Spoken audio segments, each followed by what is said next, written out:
दर्शकबिन नमस्कार। कोरोना महामारीका कारण चैत यता व्यापार व्यवसाय सुस्त छ। लगानीकर्ता पर्ख र हेरको अवस्थामा छन् र ब्याज सस्तिएको छ। बैंकमा पैसा थुप्रिएपछि अहिले बैंकका कर्मचारीले सेयर लगानीकर्तालाई फोन गरेरै ऋण लिन आउन भनिरहेका छन्। अन्य क्षेत्रमा लगानीको ढोका बन्द भएपछि अहिले लगानीकर्ता सेयर बजारमा प्रवेश गरेका छन्, जसका कारण बजार पछिल्लो समय बुलिस ट्रेन्डमा गएको देखिन्छ। महामारीले कस्तो रूप लिन्छ अझै यकिन छैन। महामारी नियन्त्रणमा आए वा लम्बिए पुँजी बजारको भविष्य के होला? बजार विकासका लागि सरकारको नीति के छ? कान्तिपुर अन्तर्क्रियामा आज हामी महामारीमा सेयर बजारमाथि केन्द्रित रहेर छलफल गर्दैछौँ। हामीसँग हुनुहुन्छ धितोपत्र बोर्डका अध्यक्ष भीष्मराज ढुङ्गानाजी, यहाँलाई कार्यक्रममा स्वागत छ। धन्यवाद। त्यस्तै हामीसँग हुनुहुन्छ लगानीकर्ता अम्बिका पौडेलजी, यहाँलाई स्वागत छ। त्यस्तै हामीसँग हुनुहुन्छ विश्लेषक विष्णु बस्याल। नमस्कार, थ्याङ्क यू। सबैलाई यहाँ स्वागतपछि अब कुराकानीको सुरुवात चाहिँ म भीष्म सरबाट कुराकानीको सुरुवात गर्न चाहन्छु।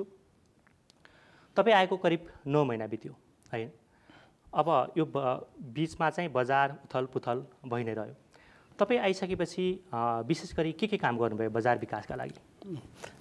धन्यवाद। महिनाको हिसाबले त 9 महिना भएछ।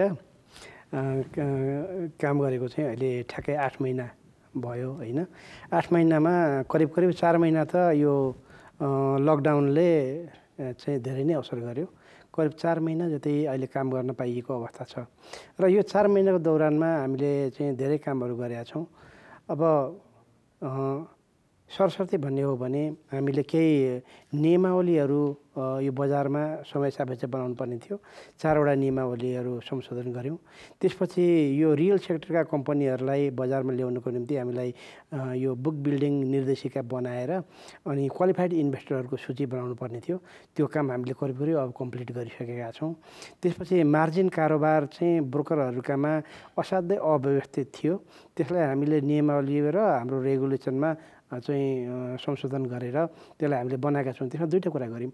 एउटा कुरा चाहिँ के गऱ्यौँ भने कुनै पनि इन्भेस्टरहरूले ब्रोकरबाट मार्जिन सुविधा लिने हो भने उनीहरूले अहिले 70% फेसिलिटी पाउँछन् र 10% तलमाथि हुन्जेलसम्म पनि ब्रोकरले कल गर्न मिल्दैन। भनेपछि 80% फाइनेन्सिङ हुने मोडालिटी अहिले हामीले बनाइदिएका छौँ। र अर्को कुरा के गऱ्यौँ भने इन्भेस्टरहरूले बजारमा सेयर किन्दाखेरि ब्रोकरकामा के रकमहरू राख्नुपर्छ, 25% मार्जिन राख्नुपर्छ। त्यसमा केही पनि रिटर्न पाउँदैन थिए। अनि अहिले चाहिँ इन्भेस्टरहरूको पैसा यदि ब्रोकरले त्यसरी राख्ने हो भने त्यसमा रिटर्न दिनुपर्छ, तिमीहरूले त्यसमा प्रतिफल दिनुपर्छ। तिमीहरूले चाहिँ त्यो आइडल राखेको अवस्थामा चाहिँ त्यसलाई प्रतिफल दिने व्यवस्था पनि गऱ्यौँ। त्यसले गर्दाखेरि इन्भेस्टरहरूमा अलिकति चाहिँ यो कारोबारमा कन्फिडेन्स बिल्डअप गर्नलाई सहयोग पुगेको छ। त्यस्तै हामीले केही अनुगमन र निरीक्षणका प्रक्रियाहरूलाई पनि अहिले अगाडि बढाएका छौँ। हामीले कतिपय ठाउँमा चाहिँ यो कमजोरी देखिएका अथवा लापरवाही गरेकाहरूलाई हामीले कारबाहीहरू पनि इनिसिएट गरेको अवस्था छ। मुख्य गरी यो चाहिँ चैतदेखि पछाडि जब हामीले बजार बन्द गर्नुपर्ने अवस्था भयो त्यहाँदेखि हामीलाई साह्रै ठुलो एउटा चाहिँ प्रेसर भयो। के भयो भने विश्वभरिका सबै बजारहरू चाहिँ सञ्चालन भइरहेका छन्। हाम्रो नेपालमा चाहिँ बजार बन्द गरेर हिँड्नुपर्ने हामीले के हो त यो समस्या भनेर हामीले त्यो लकडाउनको बेलामै पनि हाम्रो सिस्टममा कहाँ कमजोरी भयो जसले गर्दाखेरि कारोबार गर्न पाएनन् इन्भेस्टरहरूले भनेर हामीले अध्ययन गरौँ। र त्यो अध्ययन गर्दाखेरि 4-5वटा ठाउँमा हामीले सुधार गर्ने बित्तिकै बजार सञ्चालन गर्न सक्ने अवस्था देख्यौँ। अब एउटा कुरा चाहिँ के रहेछ भने लगानीकर्ताहरूले त्यो चाहिँ डिपी भन्ने एउटा खाता हुन्छ सेयर धनीहरूको। त्यो डिपीको रकमहरू चाहिँ सेयरहरू चाहिँ अर्काको नाममा ट्रान्सफर गरिदिनु पऱ्यो भने पहिला चाहिँ यो ब्याङ्कको जस्तै चेक लिएर जानु पर्थ्यो। अनि त्यो चेक चाहिँ त्यो डिपी कहाँ पुगेपछि अनि सेयर खाता खर्च गरेर अर्का कहाँ जम्मा हुन्थ्यो। त्यसलाई हामी इलेक्ट्रोनिक गर्नुपर्ने भयो। त्यसलाई हामीले चाहिँ इडिआइएस सिस्टम भन्छौँ। त्यसलाई हामीले त्यही बेलामा इडिआइएस चाहिँ इलेक्ट्रोनिकली गर्न पाउने व्यवस्था मिलायौँ। त्यसपछि अर्को एक ठाउँमा चाहिँ कहाँ समस्या थियो भने ब्रोकरहरू कहाँ गएर इन्भेस्टरहरूले जुन वेटेज एभरेज चाहिँ प्राइस पोस्टिङ गर्नुपर्ने हुन्थ्यो त्यो ब्रोकरले भेरिफाई गरिदिनु पर्ने।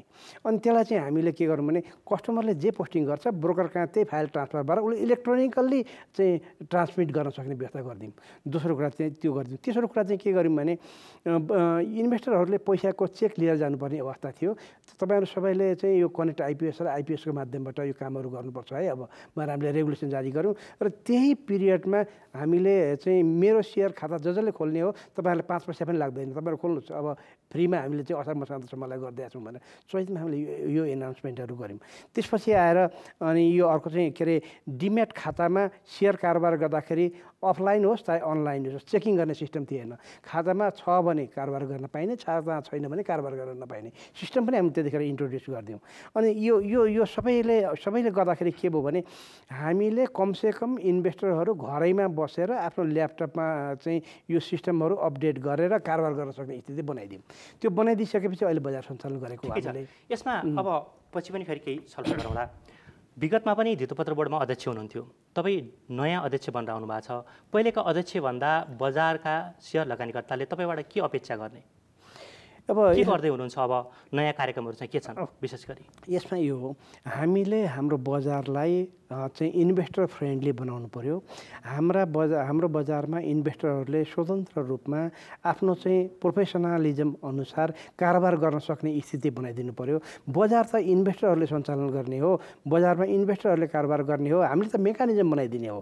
त्यसलाई यो मेकानिजममा कहाँ त्रुटिहरू छन्, कहाँ हामीले सुधार गर्नुपर्ने छ, त्यो कुरामा हामीले अहिले हिट गरिरहेका छौँ। ल मेकानिजमकै कुरा गर्दाखेरि चाहिँ अब यो पछिल्लो 15 दिनमा चाहिँ सेयर बजार 3 पटक चाहिँ कारोबार बन्द रह्यो होइन, बिचमै कारोबार बन्द भयो। अब यो किन भएको रहेछ तपाईँले पत्ता लगाउनु भयो, केही छ? हाम्रो कामै त्यही हो त, किन पत्ता लगाउँदैनौँ? हामी पत्ता लगाउँछौँ। हामी यो पिरियडमा हामीले चाहिँ हामीले बजार सञ्चालन गर्नको निम्ति हामीले चाहिँ स्टक एक्सचेन्जलाई हामीले इजाजत दिएर राखेका छौँ। स्टक एक्सचेन्जले ब्रोकरहरूलाई चाहिँ कन्ट्रोल गर्छ, त्यसपछि हामीले पनि ब्रोकरहरूलाई हेर्छौँ। अब यो सिस्टममा के छ भन्नुहुन्छ भने जब चाहिँ कारोबारमा कुनै समस्या आउँछ त्यसको जिम्मेवारी स्टक एक्सचेन्ज हुन्छ र स्टक एक्सचेन्जले किन काम गर्न सकेन भन्ने कुरामा हाम्रो पनि जिम्मेवारी हुन्छ। त्यो कुरा हामीले रियलाइज गर्नुपर्ने हुन्छ। अब यो अहिलेको जुन 2-3 पल्ट यो अहिलेको कारोबारमा समस्या आयो भन्नुभयो, यसलाई हामीले एकदम सूक्ष्म तरिकाले चाहिँ अध्ययन गरेका छौँ। अध्ययन त गर्नुभएको छ, फेरि आइतबार चाहिँ फेरि त्यस्तै किसिमको समस्या आउँछ कि आउँदैन फेरि? म तपाईँलाई त्यो कुरा क्लियर गरिदिन्छु। यो समस्या कहाँ आइरहेछ भनेपछि यो समस्या आएको सिस्टममा आएको हो। हामीले झन्डै 2 वर्ष हुन लाग्यो यो सिस्टम बनाएको छौँ, इन्स्टल गरेका छौँ र यसको वेल फङ्सनिङ अझै पनि भइसकेको छैन। अब जस्तो पनि पहिला त के हो, पहिला अलिकति हाम्रो सिस्टममा के थियो भने अनलाइनबाट कारोबार भएन भने अफलाइनबाट कारोबार भइहाल्छ नि भएर मान्छेहरूले अलिकति हेलचेक्राइ पनि गरेको थियो। अब त अफलाइन गर्न सक्ने स्थिति छैन।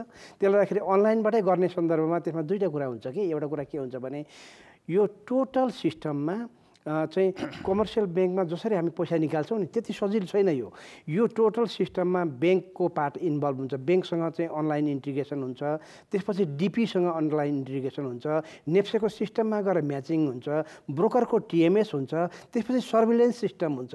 यी सबै कुराहरू एकैपल्ट फङ्सनिङ गर्नुपर्छ। अब अहिलेको समस्या कहाँ हो भने नट्स र टिएमएसको बिचको समस्या हो। हामीले त्यो हेरेका छौँ र नट्सलाई टिएमएस त फेरि तपाईँहरूले अहिले त ब्रोकरको है भनेर भन्न लाग्नु भएको छ नि, त्यो त फेरि नेप्सेले नै बनाइदिएको हो नि होइन? अहिले पन्छेन खोज्दैछ नि नेप्से। त्यो यसो हो त्यो चाहिँ के भने ओभरअल सिस्टममध्ये सबैको आफ्नो जिम्मेवारी हुन्छ। अब अहिले हाम्रो गल्ती नै त्यही भयो। पहिलाको जतिखेर त्यो सुरुवात गरियो त्यो सुरुवात गरेको मिस्टेक थियो। सुरुवातमै हामीले के गर्नु पर्थ्यो भने ब्रोकरहरूको टिएमएस ब्रोकरहरूको पार्टमा जिम्मा लगाइदिनु पर्थ्यो। क्लियरिङको लागि एउटा छुट्टै मेकानिजम तयार गर्नु पर्थ्यो र चाहिँ नेप्सेले म्याचिङ इन्जिन र नोट्स सञ्चालन गरेर बस्नु पर्थ्यो। त्यसलाई अहिले हामीले त्यो लाइनमा हामीले चाहिँ ब्रोकरहरूलाई तपाईँहरू टिएमएसको तपाईँसँग म एकैछिनपछि आउँछु। अब म अम्बिका सरसँग जान चाहेँ। यो बिचमा कारोबारमा जुन समस्या आयो नि त्यसले लगानीकर्तालाई चाहिँ कस्तो किसिमको प्रभाव पर्यो?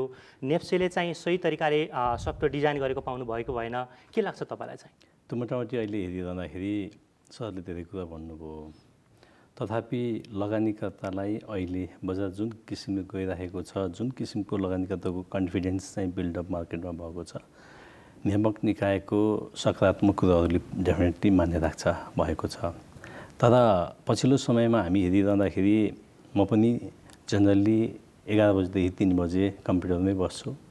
बसिरहँदा साँच्चैकै म जतिको लगानीकर्ता एक लेभलमा प्रवृत्ति पनि बुझेको छु, समस्याहरू पनि बुझेको छु, हाम्रा गाह्रा सारा बुझेको छु।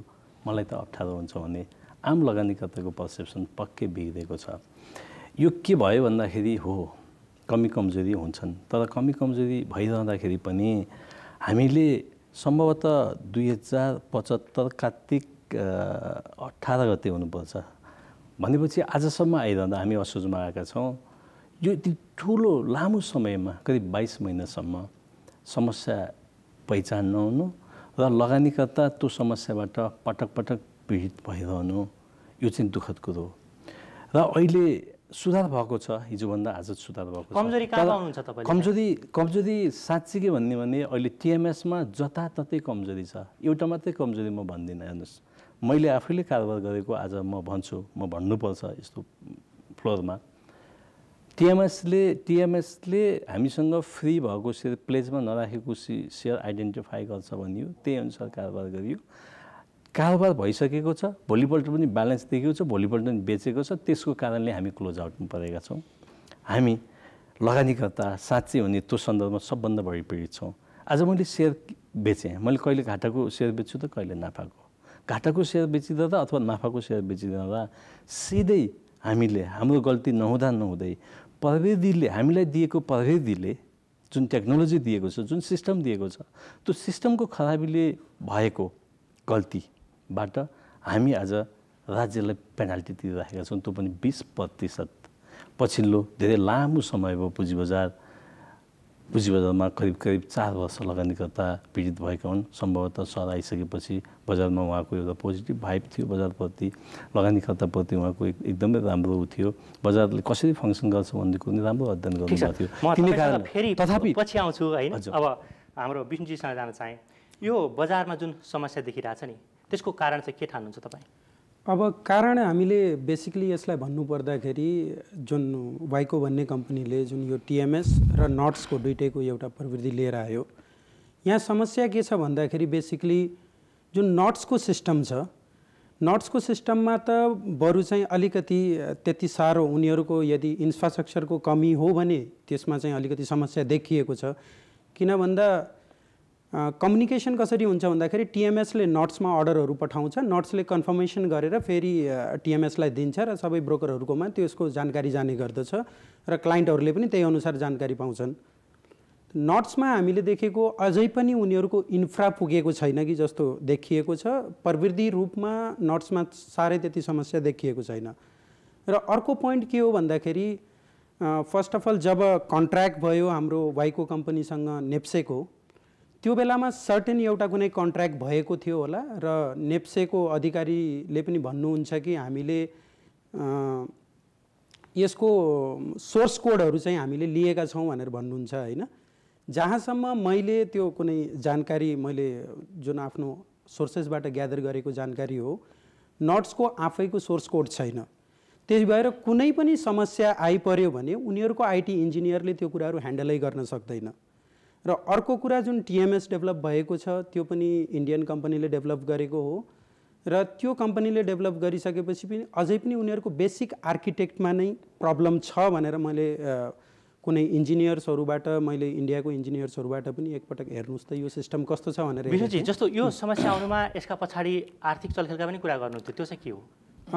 आर्थिक चलखेल अब सिधै भन्न त हामीले सक्दैनौँ, तर एउटा कारोबारमा हामीले के देखेका थियौँ भन्दाखेरि जुन हाम्रो बिचमा कारोबार रोकिएको थियो, नेप्सेले आधिकारिक सूचना निकालिसकेपछि त्यो बिचमा पनि कारोबार भइराखेको चाहिँ हामीले प्रष्ट देख्न सकेका थियौँ। र त्यति मात्रै होइन, अस्तिहरू पनि एउटा टोटल भोल्युम कारोबार भोल्युमलाई हामीले सोमबारको ट्रेडहरू हेर्दाखेरि टोटल कारोबार भोल्युम पनि मार्केट बन्द भइसकेपछि फेरि अर्कै देखाउने। अब यो एक्ज्याक्टली के हो प्रब्लमको आइडेन्टिफाई त तिनीहरूको आइटी एक्सपर्ट्स र सिस्टमको अडिट गरिसकेपछि जुन आइटी एक्सपर्टले यदि सिस्टमको अडिट गर्छ भने एक्ज्याक्ट स्थिति थाहा पाइन्छ। यहाँ प्रब्लम के छ भन्दाखेरि सिस्टममा बारम्बार प्रब्लम देखिराखेका छौँ, हामीले 2 वर्षदेखि नै देखिराखेका छौँ, तर यो सिस्टम ठिक छ कि छैन, यसमा बगहरू के छन्, त्यसलाई फिक्स गर्न सकिने हो कि होइन, या फेरि टोटल्ली सिस्टम रिप्लेस गर्न पर्ने हो भनेर आइटी एक्सपर्ट्सले जुन सिस्टम अडिट गराउँछ, जुन अन्तर्राष्ट्रिय एक्सपर्ट्सले जुन सिस्टम अडिट गर्छ, त्यो सिस्टम अडिट अहिलेसम्म भएको छैन। बिचमा एकपटक युएटी गऱ्यौँ भनेर नेप्सेले भनेको थियो, तर त्यो युएटी कसलाई दिने, कुन कम्पनीलाई दिने भन्ने कुराको जुन बिडिङ प्रोसेस हुन्छ त्यो पनि हामीले थाहा पाएनौँ। र नेप्सेले के भन्यो भन्दाखेरि त्यही वाइकोले नै आफै कम्पनी खोजेर लिएर आएर आफूले बनाएको सिस्टमको युएटी आफै गरेको छ। जबकि हामी भन्छौँ इन्डिपेन्डेन्ट इन्टरनेसनल एक्सपर्ट्सबाट इन्टरनेसनल बिडिङ हामीले मगाउँ, त्यो एक्सपर्ट्सबाट यदि हामीले सिस्टमको अडिट गरायौँ भने एक्ज्याक्टली के हो भन्ने कुरा थाहा हुन्छ। र जहाँसम्म चलखेलको कुरा हो, चलखेलको लागि पनि सजिलो छ, धितोपत्र बोर्डलाई त्यसको इन्भेस्टिगेसन गर्न कुनै गाह्रो छैन। उहाँहरूले यदि त्यो नेप्सेको जुन ट्रेडिङ भएको डेटाबेस सम्पूर्ण मगाउनुहुन्छ भने त्यसमा टाइम लग हुन्छ, कुन टाइममा अर्डर आएको थियो, कुन टाइमबाट अर्डर गएको थियो। त्यसको इन्डिपेन्डेन्ट एकदमै राम्रो तरिकाले इन्भेस्टिगेसन हुने हो भने बिचमा चलखेल भएको हामीलाई आशंका छ, त्यसको इन्भेस्टिगेसन धितोपत्र बोर्डले धितोपत्र बोर्डसँग आउन चाहन्छु, हाम्रो विष्णु सरसँग। यो जुन विष्णुजीले भन्नुभयो नि बिचमै कारोबार भयो, बन्द रहेको बेला कारोबार भयो भनेर भन्नु नि, त्यसको अध्ययन अनुसन्धान हुन्छ? होइन, उहाँले भन्नुभएको कुरो चाहिँ के अरे उहाँको हिसाबले ठिक छ, किनभने सिस्टमले काम गरेन भने यस्तो खालको सिस्टम कसले ल्यायो भन्ने क्वेसन उठ्छ। कारोबार गर्दाखेरि चाहिँ अनियन्त्रित तरिकाले अथवा चाहिँ जुन किसिमले स्मुथली हुनु पऱ्यो त्यो किसिमले भएन र अन्य कुराहरू भयो भने यसमा चलखेल छ भन्नु स्वाभाविक हो। यसको बारेमा हामीले चाहिँ नेप्सेको चाहिँ आइटी टिम र चाहिँ उनीहरू सबैलाई बोलाएर हामीले कुराकानी गरेका छौँ। त्यति मात्रै होइन, यो सिस्टम बारम्बार किन समस्या पर्छ भनेर अस्ति मन्त्रालयमै बोलाएर हामीले चाहिँ छलफल गऱ्यौँ र त्यसमा चाहिँ बिहिबारसम्ममा, यो अस्ति हिजोको डेट हो, बिहिबारसम्ममा हामी चाहिँ यसलाई कम्प्लिट गर्छौँ र आइतबारदेखि हामी स्मुथली सञ्चालन गर्ने व्यवस्था गर्छौँ भनेर कमिटमेन्ट गर्नुभएको छ। र हामीले यो सिस्टममा उहाँले कमिटमेन्ट गर्दैमा हामीले चाहिँ भर पर्ने पनि अवस्था हुँदैन। त्यसलाई अघि विष्णुजीले भनेअनुसार हामीले चाहिँ कम्प्लिट सिस्टम अडिट गरेर लगानीकर्ता कहिले आश्वस्त हुने, मलाई यति भन्नु, लगानीकर्ता आश्वस्त हुनु पऱ्यो कि अबदेखि बजारमा चाहिँ कारोबारमा समस्या आउँदैन भनेर चाहिँ त्यसका लागि चाहिँ कहिले हामी त्यही नै लाइनमै त्यहीमा लाइनमा गएका छौँ। त्यसलाई अब चाहिँ नेप्सेले भनेअनुसार त आइतबारदेखि समस्या आउँदैन भनेको हो, तर हामी त्यति भन्दैमा विश्वस्त हुन सक्ने अवस्था हुँदैन। हामीले के भन्यौँ भने यो होल सिस्टमको तिमी चाहिँ के अरे सिस्टम अडिट गराऊ भनेर भनेका छौँ। सिस्टम अडिट गराउने सन्दर्भमा हामीले झन्डै 4-5 महिना अगाडि नै निर्देशन दिएको हो। यो कोभिड लागेपछि उनीहरूले बिड डकुमेन्ट तयार गरेर त्यसको लागि पनि बिड आह्वान गर्नुपर्छ क्या इन्टरनेसनली, किनभने यो यी नेपालभित्रकोले त्यति क्यापेसिटी छैन। त्यसलाई हामीले त्यो सिस्टम अडिटको लागि भनिसकेका छौँ। उहाँले 2 हप्ताभित्रमा सम्भवतः बिड जारी गर्नुहुन्छ। त्यो भइसकेपछि त्यहाँभित्रका समस्या के छन् भन्ने कुरा पत्ता लाग्छ। त्यो एउटा वे आउट हो। त्यसैले दोस्रो कुरामा चाहिँ हामीले त्यहाँको आइटी इन्जिनियर सबैसँग बोलाउँदाखेरि समस्या कहाँ देखियो भने नर्सभित्रै पनि समस्या छ, टिएमएसभित्र पनि समस्या छ, दुईटैमा समस्या छ। अब अहिले हामी चाहिँ ल यो सबै चाहिँ यसलाई डिस्कार्ड गरौँ, अर्को चाहिँ नयाँ सिस्टम ल्याउँ भने त्यसलाई पनि टाइम लाग्छ। त्यो अनि अर्को स्टक एक्सचेन्ज ल्याएर हामी काम गरौँ न भने त्यसलाई पनि टाइम लाग्छ। भनेपछि बजार बन्द गरेर त बस्न सकिँदैन नि। त्यसलाई हाम्रो अहिले भएको सिस्टमलाई नै चलाउने हो अहिलेको सन्दर्भमा, र यो सिस्टम नचल्ने हो भने हामीले अर्को वैकल्पिक उपाय, वैकल्पिक सिस्टमको खोजी गर्ने हो। त्यसलाई हामीले त्यो प्रक्रिया सुरु गरिसकेका छौँ।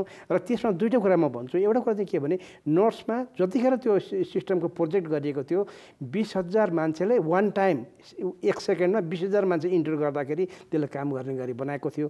अस्तिको सिस्टममा एकैपल्ट मान्छेहरू झन्डै 80,000 मान्छेहरू बसे सिस्टममा, अनि त्यसले गर्दाखेरि त्यहाँ चाहिँ स्लो डाउन भयो कि त्यो। अब यसको अघि बसालजीले भन्नुभयो नि टिएमएसमा पहिला सुरुमा चाहिँ प्रेसर पर्छ, 50वटा टिएमएस छ नि त हाम्रो ब्रोकरहरूका, त्यो सबै गरेर अनि नर्समा गएर जोडिन्छ। नर्समा त्यो सिस्टममा 50, अब यो 20,000 मात्रै लिने क्यापेसिटी भएकोले 80,000 पाएपछि त क्यु लाग्यो नि त। क्यु लागेपछि सिस्टमले काम गरेन, उहाँले बन्द गरिदिनु भयो। बन्द गरिसकेपछि सिस्टम खुलेपछि चाहिँ जुन क्युमा चाहिँ फर्र गए, अनि त्यसलाई बिचमा यो कारोबार भएको देखिएको हो। त्यसको लागि हामीले त्यहाँको आइटी एक्सपर्टहरूसँग पुरा जानकारी लिएका छौँ र यसलाई सुधार गर्नको निम्ति अहिले दुईवटा कुराहरू उहाँले इमिडिएट गर्न लगाएको छौँ। एउटा प्राइमरी म्याचिङ इन्जिन र सेकेन्डरी म्याचिङ इन्जिन तिमीहरूले चाहिँ आइतबारसम्ममा चाहिँ यो सेट गरेर चलाउनुपर्छ भनेका छौँ। त्यसलाई अब यस्ता खालका समस्या अहिलेलाई सल्भ होला, तर दीर्घकालीन रूपले चाहिँ हामी कुनै न कुनै वे आउटमा जानुपर्छ भनेर हामीले वर्कआउट गरिरहेको छौँ। नेप्सेको सञ्चालक समितिलाई पनि यसमा तपाईँहरूको स्ट्रङ डिसिजन के हो लिएर आउनुहोस् भनेर भनेका छौँ। यदि उहाँबाट आएन भने हामी कुनै अरू उपाय पनि सञ्चालन गर्छौँ। हामीले बजार कुनै पनि हालतमा सञ्चालन गर्नुपर्छ। इन्भेस्टरहरू कन्फिडेन्स भएर चाहिँ आज मैले गरेको कारोबार सब कम्प्लिट भयो भन्ने कुरा डे इनमा निस्किनुपर्छ। त्यो वातावरण तयार गर्ने हामी लागिरहेका छौँ र हामी त्यो गर्छौँ। ठिक छ, हाम्रो एकैछिन समय ब्रेकको समय भएछ, त्यसपछि हामी फेरि अर्को विषयमा चाहिँ कुराकानी गर्नेछौँ। कान्तिपुर अन्तर्क्रियामा अब पालो छोटो ब्रेकको।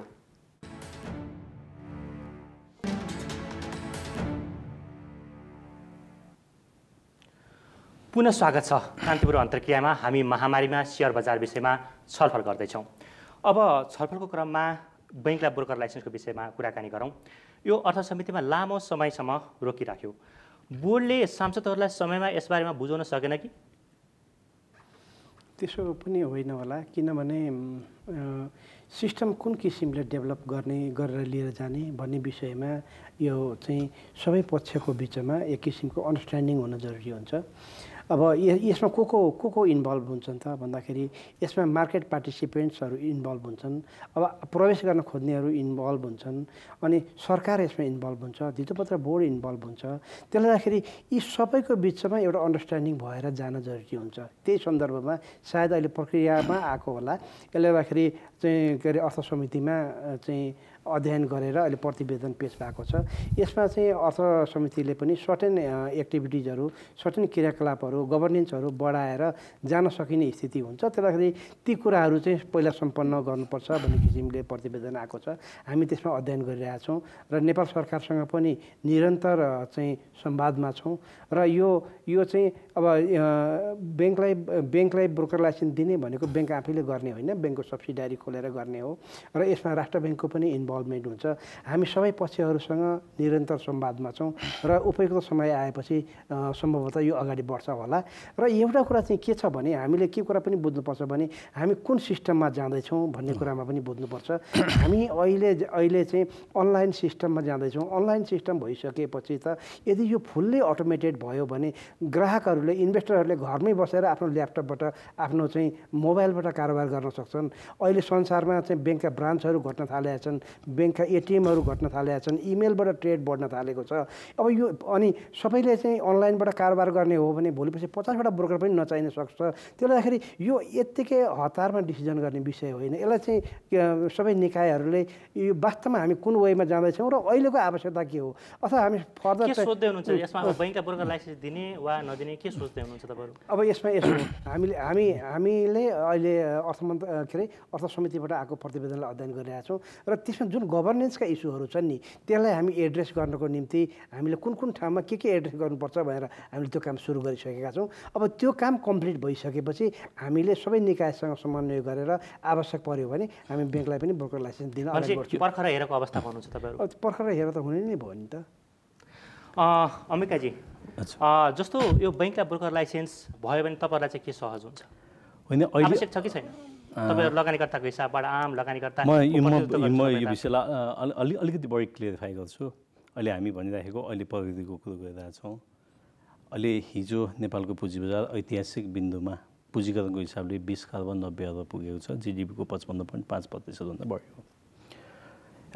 करिब 212 कम्पनीहरू दर्ता भइसकेका छन् र अहिले अनलाइनमा करिब 65,000 लगानीकर्ताहरू अनलाइन मार्फत कारोबार गर्ने भएछन्। हाम्रो क्यापासिटी अहिले 20 को छ। मैले अलिकति यसको पृष्ठभूमिमा कुरो गर्न चाहन्छु।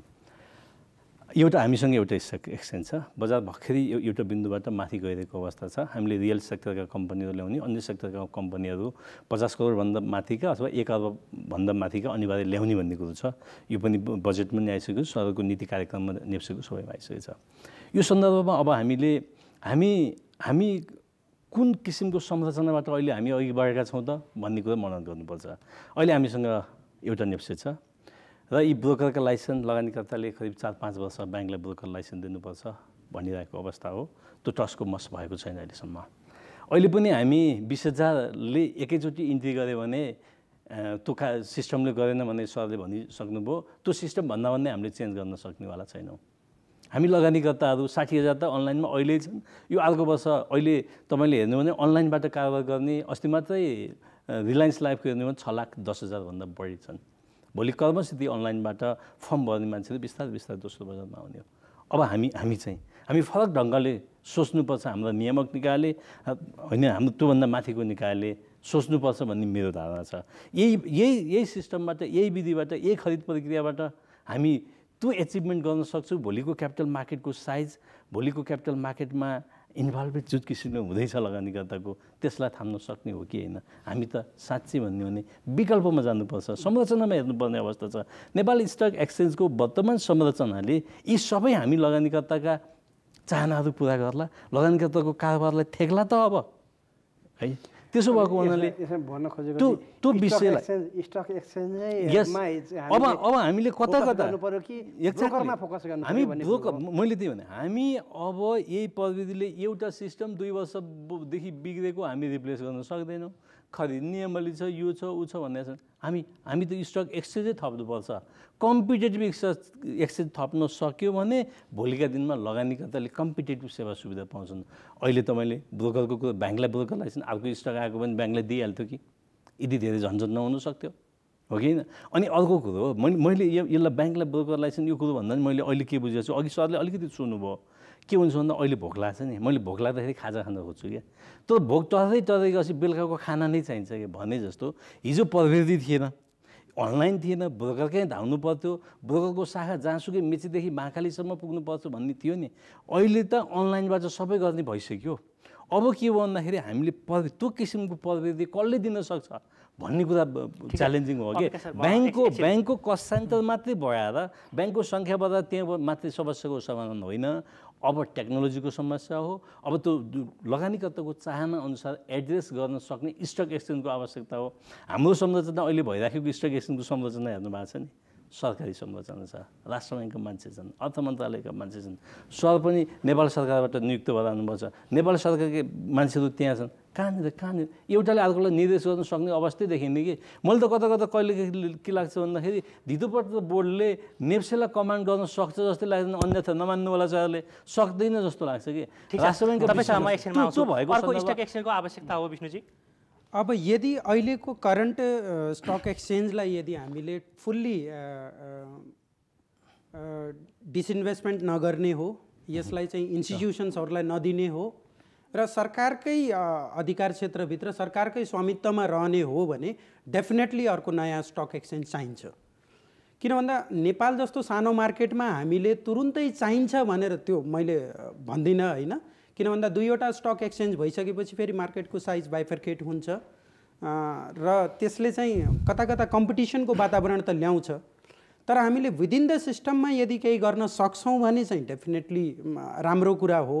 र अहिलेसम्म हामीले लामो समयदेखि जुन आवाज उठाइराखेका छौँ ती आवाजहरू इम्प्लिमेन्ट हुने चरणमा पनि एउटा सानो मोडिफिकेसन गर्नु पर्यो भने हामीले नेप्से र धितोपत्र बोर्डबाट के सुनिराख्छौँ भन्दाखेरि क्रमिक प्रक्रिया हो, 1 वर्ष 2 वर्ष 3 वर्ष लाग्छ भन्ने खालको कुराहरू छ। आजको टेक्नोलोजीको जमानामा ग्लोबल प्रोस्पेक्ट्समा के चलिरहेको छ त्यसलाई नेपालको धरातलमा इम्प्लिमेन्ट गर्न सकिन्छ कि सकिँदैन भनेर स्टडी गर्नको लागि आई थिङ्क कुनै पनि स्टडीलाई 1 हप्ताभन्दा बढी समय लाग्दैन र त्यही अनुसार पोलिसिजहरू पनि हामीले बनाउन सक्छौँ। वर्ल्ड इज मुभिङ फास्ट, निकै फास्ट चलिरहेको छ पुरा विश्वभरि, नयाँ टेक्नोलोजी प्रविधिहरू आइरहेको छ र हामी चाहिँ निकै नै स्लो भइरहेका छौँ हरेक कुरामा। र यही चाल हो भने म डेफिनेटली अम्बिका सरसँग म सहमत छु कि हामीलाई नयाँ स्टक एक्सचेन्जको आवश्यकता छ, सो द्याट कि उसले सबै जसलाई ब्रोकर लाइसेन्स बाँड्ने हो बाँडोस्। इन्डियामा पनि हामीले एक्जाम्पल, म धेरैजसो इन्डियामा काम गरिरहेको थिएँ म लामो समयदेखि, त्यही भएर मैले त्यसैको एक्जाम्पल लिन्छु। इन्डियामा पनि हामीले हेऱ्यौँ भने नेसनल स्टक एक्सचेन्ज आइसकेपछि, पहिला बिएससीको मात्रै बोलबाला हुन्थ्यो, नेसनल स्टक एक्सचेन्ज आइसकेपछि उसले मार्केटमा ओपन एन्ट्री र ओपन एक्जिटको व्यवस्था गर्यो। त्यो ओपन एन्ट्री र ओपन एक्जिटले गर्दाखेरि त्यहाँ ब्रोकरहरूको बिचमा कम्पिटिसन भयो। कम्पिटिसन भइसकेपछि अब सर्भाइभलको लागि टेक्नोलोजी पनि ब्रोकरहरूले आफैले ल्याउने भए।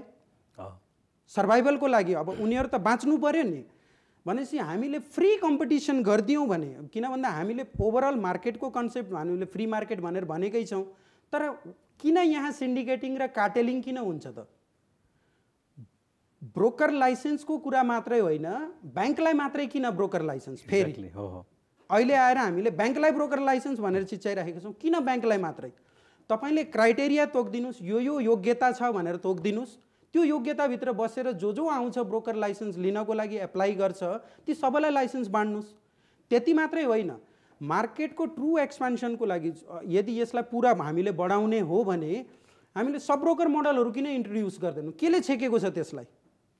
त भनेपछि गाउँमा हेर्नुहोस् के हुन्छ, लगानीकर्तालाई सुशिक्षित गर्नको लागि हरेक नगरपालिकामा तिनीहरूको ब्रोकरको कुनै एजेन्ट भइदियो भने, अहिले इन्सुरेन्स कम्पनीहरूले एजेन्टको थ्रु आफ्नो उहरू बेचेको छैन र इन्सुरेन्स बेचेको छैन। अहिले हामीले अथोराइज रिप्रेजेन्टेटिभ दिने भनेर मोडलमा लागेका छौँ नि, त्यो पनि त्यसैको कम्पनी। ठिक छ सर, अथोराइज एजेन्ट दिनुहोस्, तर मैले भन्न खोजेको यो प्रक्रिया ढिलो भइदियो। समस्या यहीँनिर हो कि हरेक समस्यालाई ढिलो गरिराखेका छौँ हामी। हामीले 2 वर्षदेखि प्रब्लम आइरहेको सिस्टम गर्न सकेन। मैले त्यहाँ अलिकति मैले यसमा हो अब प्रविधिको जमाना आइसक्यो सबै हामीलाई किन एसिस्ट गर्ने ठाउँ चाहियो हो नि, जहाँबाट अलिकति सर्टेन कमिसन लिएर एसिस्ट गरिदियो भने हुने ठाउँ चाहियो हो। अहिले ब्रोकरको सङ्ख्या मात्रै बढाएर भन्दा सरले अघि भन्नुभयो नियामकीय हिसाबले गाह्रो होला, तर उनीहरूलाई सब ब्रोकर दिएर अथवा अहिले सहकारीलाई दिन सकिन्छ, सब ब्रोकरको कन्सेप्टमा दिन सकिन्छ, माइक्रो फाइनेन्सलाई दिन सकिन्छ, बिमालाई दिन सकिन्छ, ब्याङ्कहरूलाई दिन। कमर्सियल ब्याङ्कको एउटा कुरो के हो भन्दा केमा म सहमत छैन भन्दा सरले भनेको कमर्सियल ब्याङ्कको एउटा विङ मर्चेन्ट ब्याङ्करलाई अहिले भएका 30वटा थपेर आम जनताले चाहिँ ब्रोकेज सर्भिस पाउने होइन। किन भन्दाखेरि अब सबैभन्दा महत्त्वपूर्ण के हो भन्दाखेरि अब हामीले प्रविधि सबैभन्दा राम्रो लेटेस्ट प्रविधि ल्याएर नीतिगत सुस्थताको कुरा गरियो भीष्मजी। अब म त अझ नीतिगत सुस्थता मात्र होइन नीतिगत व्यवस्था गर्छ कार्यान्वयन गर्दैन भन्ने देख्छु होइन। जस्तै ब्रोकरले मार्जिन लेन्डिङ सुविधा दिने भनेर भनियो, अहिलेसम्म कार्यान्वयनमा आउन सकेका छैन होइन। यो कार्यान्वयनमा कहाँ चुक्यो त्यो होइन। हामीले प्लेटफर्म बनाइदिने हो, हामीले सिस्टम बनाइदिने हो, हामीले प्रक्रियाहरू सेट गरिदिने हो। यसमा के भन्छ हामी आफै गरेर कारोबार गर्ने होइन नि, त्यो त ब्रोकरले गर्ने हो नि। तर त्यसमा कार्यविधि अब यहाँ दुईवटा कुरो छ। एउटा कुरा के छ भने ब्रोकरहरूसँग जति पनि रिसोर्सेस छ आफ्नै रिसोर्सेसले कारोबार गर्न सक्ने स्थिति छैन। उनीहरूले कमर्सियल ब्याङ्कबाट ल्याउनु पर्यो। कमर्सियल ब्याङ्कबाट ल्याएर अनि त्यहाँबाट चाहिँ उनीहरूले इन्भेस्टरहरूलाई त्यो चाहिँ डिस्ट्रिब्युट गर्ने हो। अब यहाँ समस्या कहाँनिर छ भने अब उनीहरूले होलसेल रिसोर्स ल्याएर अनि त्यहाँबाट चाहिँ सर्टेन 0.25 अथवा 0.5 एडिसनल चार्ज लिएर इन्भेस्टरहरूलाई मार्जिन लेन्डिङ गर्नुपर्ने हो। अब यहाँ के छ, त्यो जो इन्डिभिजुअल इन्भेस्टर आफू छ उहाँ सिधै ब्याङ्कमा गएर त्यो ब्रोकरले जतिमा त्यो रिसोर्स ल्याउँछ त्योभन्दा सस्तोमा उसले त्यहाँबाट पाइरहेछ भने जस्तो यसमा हाम्रो उसले धितोपत्र बोर्डले बनाएको कार्यविधि अपुरो छ छैन? अपुरो होइन कि घरभित्र जा भनिएको छ, छिर भनिएको छ, तर ढोका सबै बन्द गरिएको छ। चाहँदैन नि बन्द गरेर चोर ढोकाबाट त छिर्नु भएन नि। छिर भनिसकेपछि हेर्नुहोस् मैले यहाँ क्लियर पाउँछु आज ब्याङ्कमा तरलता पर्याप्त मात्रामा छ। ब्याङ्कहरूले फोन गरेर प्रत्येक लगानीकर्ता चिनिएको लगानीकर्तालाई सेयर लोन लिन आऊ भनेको अवस्था छ। हामीले बनाएको विधि कस्तो भयो भन्दाखेरि दिनको लागि दियो तर त्यो कार्यान्वयन योग्य छ कि छैन, आम लगानीकर्ताले त्यो प्रयोग गर्न सक्छन् कि सक्दैनन् भनेर हेरिएन। मेरो मतलब के भन्दा हामीले जुनसुकै नीति बनाउँदा कस्तो सोच्यौँ भन्दाखेरि यिनीहरूलाई दिइहाल्यो भने सबै छरप्रष्ट पार्छन्, सिद्ध्याउँछन्, कन्ट्रोल गरिरहनुपर्छ। अहिले हेऱ्यो भने तपाईँले उहाँले बनाएको कार्यविधिमा अहिले डेभलप भएको कार्यविधिमा के छ भन्दा 3 वर्ष लगातार रूपमा 10% लाभांश दिएकालाई तैँले दिन पाउँछ। त्यत्रो ब्याङ्कले चाहिँ त्यो हेर्न नपर्ने, त्यो ब्रोकरले हेर्न पर्ने। नियमनभन्दा बढी नियन्त्रणमा गयो, नियमनभन्दा बढी नियन्त्रणमा गएको स्पष्ट आभास छ। आज किन भन्दा 6-8 महिना अघि कार्यान्वयन गएको कुनै एक ब्रोकरले 10 करोड रुपियाँ पनि लगानी गर्न नसकेको 5 करोड लगानी किन गर्न सकेन त नि? हामी सिम्पली हेर्नु आज हामीलाई सबैभन्दा सजिलो मार्जिन लेन्डिङ लिने ब्रोकरसँगै हो, ब्रोकरसँगै सबैभन्दा सजिलो हुन्छ। तथापि यो बिचमा चाहिँ यो लोन एग्नेस्ट सेयर एग्रेसिभली वृद्धि भइराखेको अवस्थामा ब्रोकरहरूले त्यो काम गर्नको लागि लाइसेन्स लिइसकेर उहाँसँग अनुमति सहमति लिएर पनि आजका मितिमा त्यो कार्य गर्न नसक्नुको कारण के हो? ब्रोकरको चाहना होइन, उनीहरूलाई सरले दिनुभएको छ कमिसन यति पाउँछ। तर के छ भन्दा त्यो पोइन्टमा छिरेर म एउटा लगानीकर्ताले आज मैले ट्रेडिङ गर्ने भोल्युमको मैले ट्रेडिङ गर्ने स्क्रिप्टको कुनै पनि हिस्सा पाउँदिनँ, मेरो रिक्वायरमेन्ट त्यसले 10% पनि फुलफिल गर्दैन। अनि ब्रोकरले कसरी इम्प्लिमेन्ट गर्छ? समस्या कहाँनिर भन्दाखेरि हामी अलि उधार बनाउँ न। उहाँसँग त नियामकीय अधिकार छन्, जहिले पनि कन्ट्रोल गर्नु सक्नु। पहिले गल्ती गरिहाल्छ किनभने काम गर्दैन, कतिले गर्न सक्छ कतिले सक्दैन, अनि कन्ट्रोल गरौँ, डन्डा लाउन सक्नुहुन्छ, लाइसेन्स खारेज गर्न सक्नुहुन्छ, पेनाल्टी तिर्न सक्नुहुन्छ, सबै गर्न सक्नुहुन्छ भने हामी अहिले सशङ्कित नहौँ न। त्यो अधिकार ब्रोकरलाई दिन अलिक खुला दिलले दिउँ कि कमसेकम ब्याङ्कले गरेको अभ्यास बेस्ट एक्सर्साइज जुन छ त्यसलाई हामीले आधार मानेर दिउँ न। ब्रोकरलाई दिँदाखेरि त दिनको लागि दिएको मार्जिन लेन्डिङ तँलाई हो हामीले दिइसकेका छौँ, तर काम नगरी बसे बाबु यो बुलबुलाई जस्तो भएको छ। अन्यथा सरले अलिकति म क्लियर गर्छु। उहाँले भनेको कुरा पनि ठिक हो, किनभने सर्टेन पोलिसीहरू बनाउँदाखेरि केही अप्ठ्यारो कुराहरू हुनसक्छ। त्यो अप्ठ्यारो कुराहरू भयो भने त यहाँनिर अप्ठ्यारो छ भनेर आउनु पऱ्यो नि त। होइन। अनि अनि अन्य हामीले गर्ने हो यो 3 वर्षको क्लज छ किनभने यो कार्यविधि जुन छ त्यो चाहिँ नेप्सीले बनाएको कार्यविधि हो। त्यसले गर्दाखेरि चाहिँ उसको पनि एउटा ध्यान के होला भने भोलि पर्सि ब्रोकरहरू नै सबैजना चाहिँ अन्धाधुन्दा काम गरे भने उनीहरूको स्टेबिलिटी भएन भने समस्या त उसलाई नै पर्छ किनभने यो स्टक एक्सचेन्ज चाहिँ ब्रोकरहरू मार्फत सञ्चालन हुन्छ क्या संसारभरि। त्यसले गर्दाखेरि चाहिँ उनीहरूको प्रेजेन्समा उनीहरूको चाहिँ सम्पादनमा फरक पऱ्यो भने सिस्टममा हिट गर्छ भनेर त्यो गरेको हो। तर यही कारणले हामीलाई अप्ठ्यारो पऱ्यो यो कुरालाई छुट्याइदिउँ भनेर भन्यो भने वी आर अलवेज रेडी, हामी त्यो गरिदिन्छौँ। अनि त्यसमा मैले थप्न चाहेँ है जुन मार्जिन लेन्डिङको जुन मेन कुरा हो जुन एक्सचेन्ज लेभल या ब्रोकरहरूले दिने मार्जिन लेन्डिङ हो त्यसमा के गर्छ मार्जिनको लागि चाहिने आवश्यक क्लाइन्टसँग सर्टेन पहिला सुरुमा इनिसियल मार्जिन लिने भन्ने कुरा हुन्छ।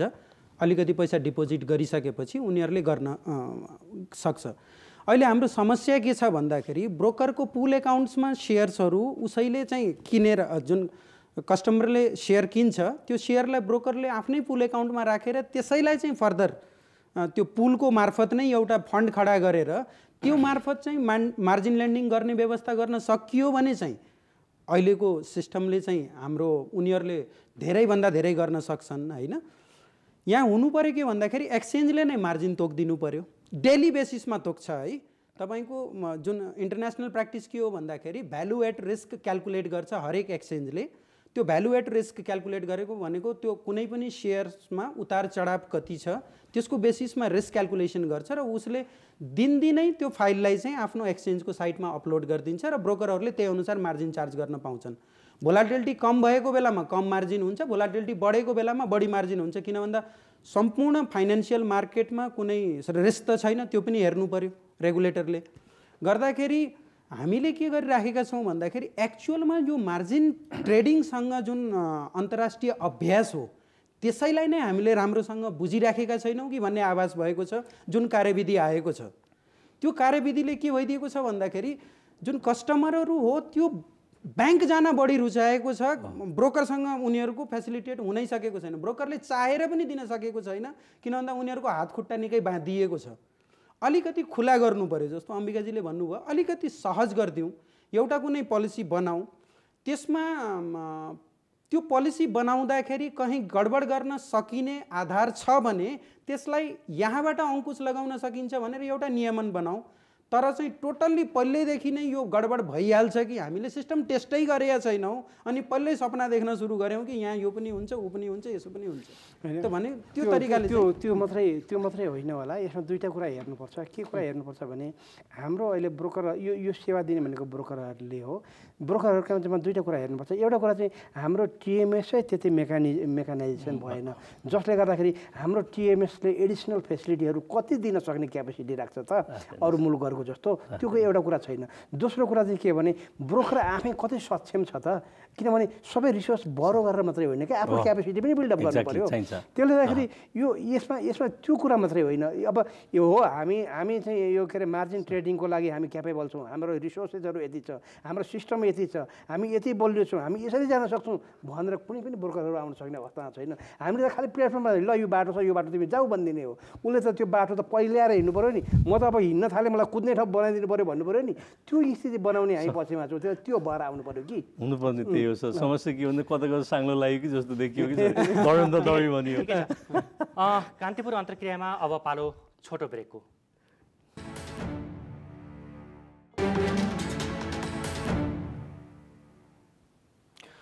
पुनः स्वागत छ कान्तिपुर अन्तर्क्रियामा। हामी महामारीमा सेयर बजार विषयमा छलफल गर्दैछौँ। अब हामी चाहिँ अब यो बजारको विषयमा कुराकानी गरौँ। म विष्णुजीबाट जान चाहन्छु। आम लगानीकर्तालाई अब बजार बढ्ला कि घट्ला कि, बजार कतातिर जाला, लगानीकर्ता फाइदा होला कि नहोला कि भन्ने छ, बजार के हुन्छ अब?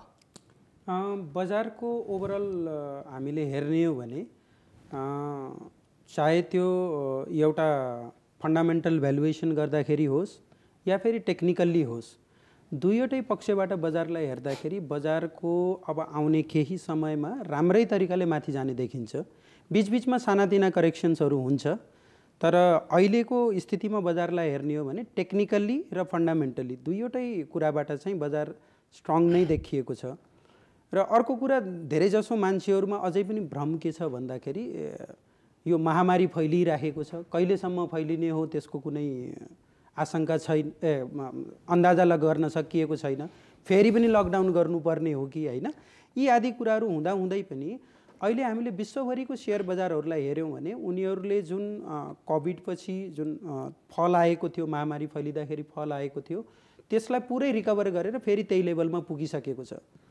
र यसको पछाडि फन्डामेन्टल कारण मात्रै होइन, अहिले के हो भन्दाखेरि विश्वभरि नै एउटा सहज तरलताको वातावरण जुन बनेको छ, क्यास फ्लो चाहिँ पैसाको फ्लो चाहिँ जुन बढिराखेको छ, त्यो पैसाको फ्लोले क्यापिटल मार्केटमा अरू कुनै पनि मार्केटमा अहिले इन्भेस्टमेन्ट हेर्नुहुन्छ भने इन्भेस्टमेन्टमा कन्फिडेन्ट आएको छैन। र त्यो कन्फिडेन्ट नआएको केसमा यदि कुनै एउटा मार्केट आज पनि ओपन छ र फ्रीली घर बसेर ट्रेड गर्न सकिन्छ भने त्यो क्यापिटल मार्केट मात्रै देखिएको छ। र त्यसले पनि हो। र अर्को कुरामा फेरि यति भन्दै पनि के बजार सधैँभरि ओभरहिटेड भइराख्ने हो त, सधैँभरि धेरै निकै माथि गइराख्ने हो त? त्यस्तो पनि होइन।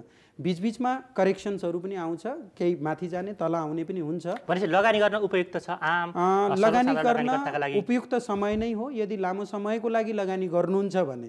तर एकदमै आजको भोलि पर्सि नै म कमाइहाल्छु कि भनेर कसैले सोध्छ भने उहाँहरूले के हेर्नु पर्यो भन्दाखेरि यो बजारबाट नाफा मात्रै होइन, म घाटा झेल्नको लागि पनि तयार, जोखिमयुक्त बजार छ है भनेर बुझ्नु पर्यो। अझै पनि जोखिम छ?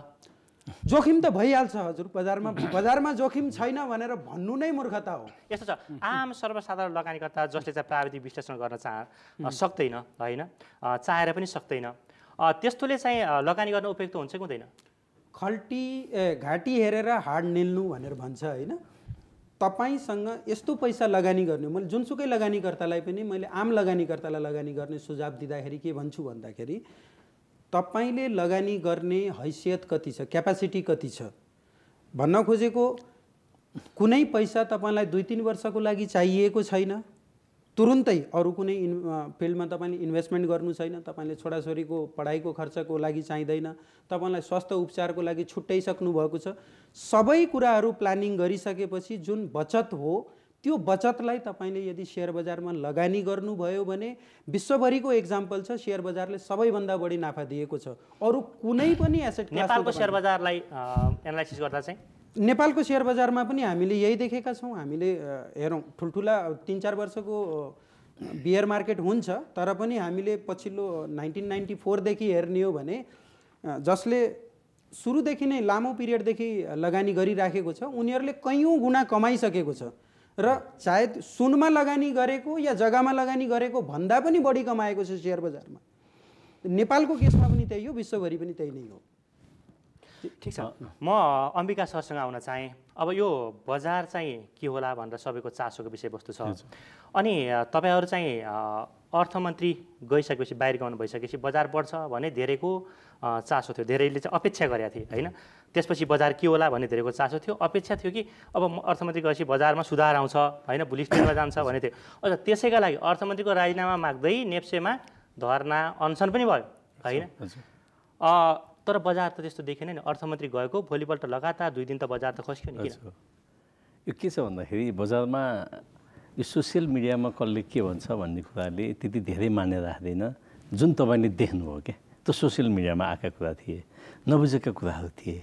बजार चाहिँ अर्थमन्त्री उहाँ गएको कारणले भन्दाखेरि त उहाँले बजारको विकास र विस्तारको लागि, बजार सुधारको लागि, यो बजार चाहिँ स्थिरताको लागि कार्य गर्नुभएको रहेछ। रियल इन्भेस्टरले त त्यो फिल गराएछ नि। हामीले त्यसरी हेर्नु पऱ्यो कि बजारमा आउने हल्लालाई एक ठाउँमा राख्नुपर्छ।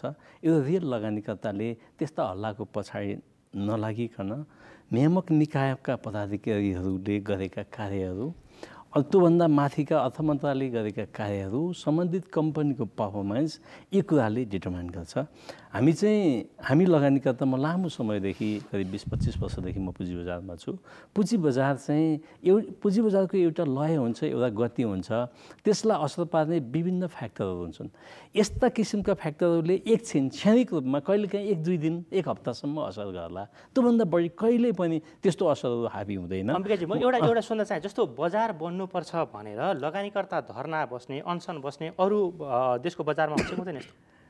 यो चाहिँ मैले जहाँसम्म लाग्छ यो दुनियाँको कुनै पनि ठाउँमा हुँदैन, भएको छैन। तपाईँ त लगानीकर्ताको नेता होइन, पहिले त इन्भेस्टर फोरमको पूर्व अध्यक्ष हुनुहुन्छ। आम लगानीकर्ताले किन बुझाउन सक्नु भएन? यदि अझ यो के अरे लगानीकर्ताका सँगै छन्, किन एउटा हामीले त्यहाँनिर एउटा कुरो बुझ्नुपर्ने विषय चाहिँ मिडियाले पनि बुझ्नुपर्ने विषय के थियो, त्यहाँ बजार बढाउनु पर्छ भनेर बसेको अवस्था चाहिँ होइन है। ती लगानीकर्ता जो बस्नुभएको थियो धारणा, उहाँले यो बजार चाहिँ बढै हुनुपर्छ भन्दा पनि यो पुँजी बजारमा केही सिस्टमका कुराहरू चाहिँ नीतिगत सुधार हुनुपर्थ्यो। पुँजी बजार चाहिँ निरन्तर घटिरहँदाखेरि सम्बन्धित निकायले कहीँ कतै एड्रेस होइन, दुनियाँमै हुन्छ त्यो नीतिगत कुरामा हुन्छ।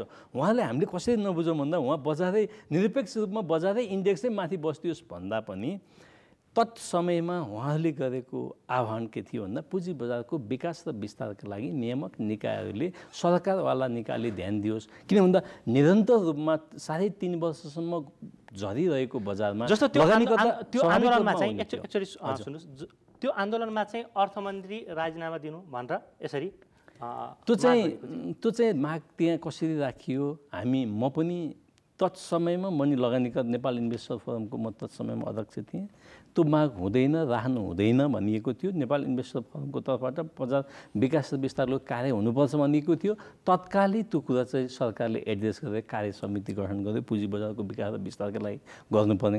असाध्यै नेपालको पुँजी बजारको इतिहासमा अर्थमन्त्री युवराज खतिवडाले गठन गरेको समितिले जुन दिएका समितिले सुझाव दियो त्यो कार्यान्वयन, अधिकांश सुझावहरू कार्यान्वयन भएको हुनाले तत्समयमा निरन्तर 1100को बिन्दुसम्म आइसकेको बजारलाई तत्बेलामा ठेक्नको लागि सहयोग गरेको थियो। यदि तत्समयमा ती सुधारका कार्य लगानीकर्ताको माग त्यहाँनिर जारी रहेछ, तत्समयमा ती सुधारका कार्य नभएको भए अझ बजार टेरिबल, बजारको क्यारेक्टर चाहिँ बडा गजब हुन्छ क्या। मान्छेले चाहिँ फोरकास्ट गर्नलाई अलिकति उ गर्न सक्दैन कि त्यो क्यारेक्टरै कस्तो हुन्छ भन्दा एउटा वेबमा गइरहेको कहिले काहीँ नियामक निकायले राज्यका ती संयन्त्रले टेको पनि लगाइदिनुपर्छ, प्रोटेक्सन गर्ने। त्यो मनोबल चाहिँ लगानीकर्ताको भयानक हुन्छ। तपाईँले हेर्नुभयो भने 5 दिन अगाडि 1 हप्ता अगाडिसम्म हाइड्रो पावर सकियो सिधेको लगानी भयो। आज हाइड्रोमा 100 देखि 40 मिनिमम 40-100%। यसमा के गर्न चाहनुहुन्छ विष्णुजी, के बोल्न चाहँदै हुनुहुन्छ? यसमा म के भने भन्दाखेरि हो, तपाईँले सोधेको क्वेसन के भन्दाखेरि विश्वभरि यस्तो खालको आन्दोलनहरू, धरना प्रदर्शन पुँजी बजारप्रति हामीले देख्दैनौँ। किन देख्दैनौँ भन्दाखेरि त्यहाँको सरकारहरू पुँजी बजारप्रति निकै नै सेन्सिटिभ हुन्छन्, भन्न खोजेको चासो राख्छन्। किन भन्दा नेपालको सरकारले बुझ्न नसकेको कुरा के हो भन्दाखेरि पुँजी बजार भनेको पुँजी बजारमा काम गर्ने दलाल, त्यसमा लगानी गर्ने लगानीकर्ता तिनीहरूको मात्रै होइन। यसले के गर्छ, पुरै हाम्रो पुँजीको संरचनामा लगानीकर्ताहरूमा एउटा कन्फिडेन्टको वातावरण क्रिएट गर्छ। भन्न खोजेको हामीले कुनै पनि नयाँ इन्भेस्टमेन्ट गर्ने कि नगर्ने, नयाँ फिल्डमा लगानी गर्ने कि नगर्ने भन्ने कुरामा एउटा सकारात्मक वातावरणको सृजना गर्ने गर्दछ पुँजी बजारले। नेपालको सरकार मात्रै होइन, बारम्बार भनिसक्यौँ नि, अहिले हेर्नुहोस् विश्वभरि सर्ट सेलिङ छ, डेरिभेटिभ बजार छ।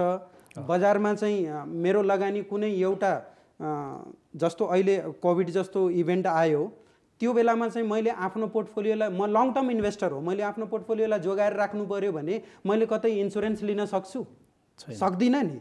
तर विश्वभरिका बजारमा अप्सन मार्केट भन्ने छ, फ्युचर मार्केट भन्ने छ। फ्युचर मार्केटमा यदि मैले बजार खस्ने देखिराखेको छु, 4 वर्षसम्म बजार खस्छ भन्ने मैले अन्दाजा गरेँ, मेरो अन्दाजा गलत होला, त्यो हुनसक्छ। किन भन्दा विश्वका ठुला जुन एनालिस्ट हो तिनीहरूलाई फेल गरिदिएको छ बजारले, हुनसक्छ। तर अन्दाजा यदि मैले गरेको छु भने मैले बजार बेच्न पनि त पाउनु पर्यो नि, होइन त? भनेपछि दुई साइड बजार हुनु पर्यो।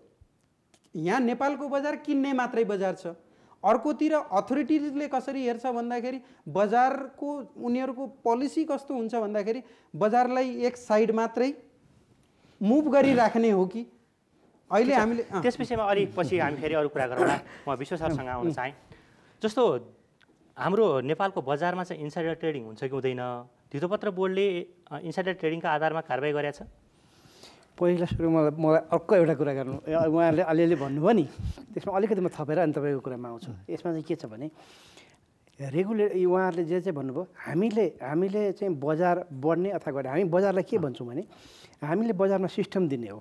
हामीले बजारमा इन्भेस्टरहरूलाई डिमान्ड र सप्लाई स्वतन्त्र रूपले प्ले गरोस् भनेको बजारमा बढाउने अथवा घटाउने जिम्मा त इन्भेस्टरको हो उनीहरूले आफूले कुन किसिमले पर्सेप्सन गर्छन् उनीहरूको एक्सपेक्टेसन के छ उनीहरूले मार्केटलाई कसरी रिड गरेका छन् त्यसको आधारमा बजार बढ्ने घट्ने गर्छ यसमा नियामक निकायको हिसाबले हामी मार्केट स्टेबिलिटी हुनुपर्छ एउटा सर्टेन ग्रोथ चाहिँ हुनुपर्छ भन्ने हाम्रो मान्यता हो एकदम माथि चढ्नुपर्छ माथि तल झर्नुपर्छ भन्ने हाम्रो हुँदैन एउटा कुरा अनि कन्फिडेन्स हामीले डेभलप गर्ने हो हाम्रा पोलिसी प्रोसिजर्स बनाएर ल तपाईँहरू निर्धक्क हुनुहोस् हामीले सिस्टम बनाइदिएका छौँ तपाईँले चाहिएको बेला किन्न पाउनुहुन्छ चाहिएको बेला बेच्न पाउनुहुन्छ भन्ने ठाउँ बनाइदिने हो त्यसपछि अर्को चाहिँ जस्तो पनि बजारमा लिक्विडिटी अलिकति सहज होस् भनेर हामीले कोअर्डिनेसन गरिदिने हो त्यसलाई अब अर्थमन्त्रीको चाहिँ नाम दिएर प्रधानमन्त्रीको नाम दिएर यो राम्रो कुरो होइन र अर्को कुरा चाहिँ तपाईँले युनियनिजमको पनि कुरा गर्नुभयो अहिले सेयर बजारमा चाहिँ यो यस्तो युनियनिजम कुनै पनि राष्ट्रमा ठिक हुँदैन यो चाहिँ के हो भने अहिले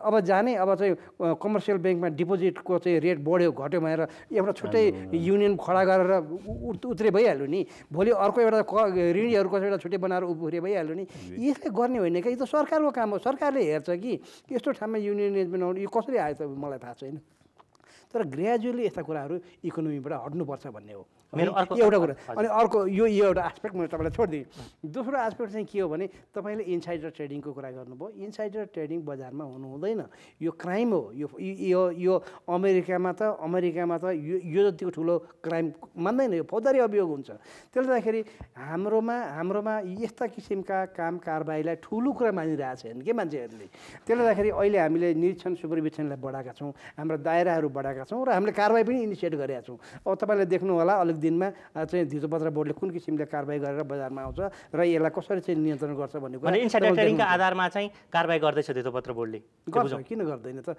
तर यसको लागि दुईवटा कुरा छ अहिलेको ऐनमा जे व्यवस्था छ त्यो व्यवस्था अन्तर्गत रहेर हामी अहिलेको प्रक्रिया सुरु गर्छौँ तर त्यो पर्याप्त छैन हामी ऐन संशोधन गर्ने क्रममा गइरहेका छौँ र त्यो ऐन संशोधन गरिसकेपछि र हाम्रो अर्को एउटा इनसाइडर बाइलज पनि बनाएर अहिले मन्त्रालयमा पेश गरिरहेका छौँ त्यो पनि भएर आउनेछ त्यो भएर आइसकेपछि हामीलाई जति त्यसले चाहिँ दायरा दिएको छ नि त्यो दायराभित्र रहेर हामी काम गर्छौँ अहिलेलाई तर अमेरिका अथवा युरोप अरू बजारहरूको जस्तो कुरो हो भने त त्यहाँ त धेरै ठुलो क्राइम मान्छ यसलाई र यसलाई चाहिँ बजारमा जुनसुकै किसिमले पनि नियन्त्रण गर्ने ठुल्ठुला क्षतिपूर्तिहरू चाहिँ पूर्ति गर्नुपर्ने अवस्था त्यहाँ सिर्जना गरेको छ ठिक छ इनसाइडर ट्रेडिङका विषयमा फेरि पनि कुरा गर्छौँ कान्तिपुर अन्तर्क्रियामा अब पालो छोटो ब्रेकको